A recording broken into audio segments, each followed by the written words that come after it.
Chicken পাকোড়ার মজার একটি recipe share করছি, আশা করছি আপনাদের অনেক ভালো লাগবে। এই পাকোড়াটা আপনি একবার যাকে বানিয়ে খাওয়াবেন সে আপনার প্রশংসা করবে।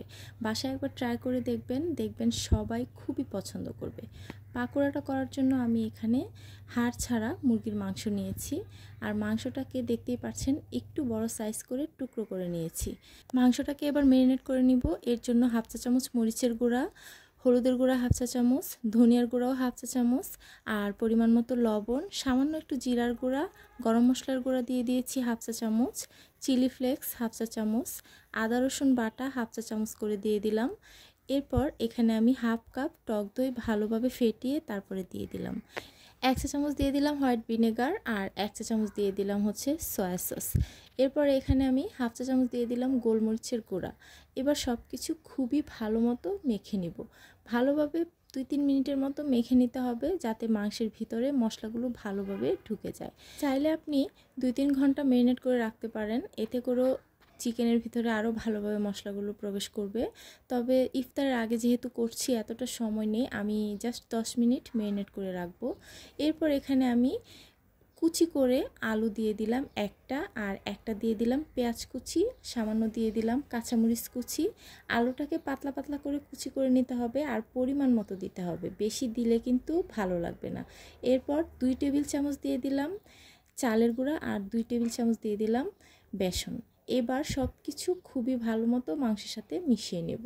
এখানে যদি মাখানোর সময় আপনাদের অল্প করে পানি দিতে হয়, তাহলে অল্প পরিমাণে পানি দিতে পারেন। তবে পানিটা যতটা সম্ভব না দেয় ভালো, পানি দিলে পাতলা হয়ে যেতে পারে, আর এটা কিন্তু পাতলা করা যাবে না, এরকম টাইট টাইট করেই করতে হবে। এবার এটাকে আমি ঢেকে 10 মিনিটের মতো রেস্টে রেখে দিব। 10 মিনিট পরে আমি আবারও এটাকে একটু উল্টে পাল্টে মেখে নিচ্ছি। আর এরপর ভাজার জন্য চুলায় কিন্তু আগে থেকে হাই হিটে তেলটাকে ভালো করে গরম করে নিতে হবে। তারপর যখন তেলটা ভালো মতো গরম হয়ে যাবে, তখন চুলার আঁচ মিডিয়াম থেকে হাই রাখতে হবে।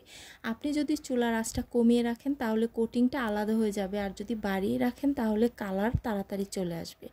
আর পাকোড়াগুলো দেওয়ার জন্য এখান থেকে এভাবে করে সবজি সহ একটা চিকেন দিয়ে এভাবে মুড়িয়ে তারপরে চুলায় তেলের মধ্যে দিয়ে দিতে হবে। চিকেনগুলো আলাদা করে দিয়ে দিলে সবজিগুলো কিন্তু বাটিতে আলাদাই পড়ে থাকবে। তবে আমরা যেহেতু সবজি সহ পাকোড়াটা করব, তাই সবজিটাকে দিয়ে ভালোভাবে মুড়িয়ে তারপরে পাকোড়াগুলো তেলের মধ্যে ছেড়ে দিতে হবে। আর যেগুলো আমি আগে দিয়েছিলাম সেগুলো একটু আগে উল্টে দিয়েছি। এরপর উল্টে পাল্টে 5-6 মিনিটের মতো ভেজে নিলে কিন্তু পাকোড়াগুলো একদম মচমচে হয়ে যাবে, আর চিকেনটাও ভিতরে সিদ্ধ হয়ে যাবে।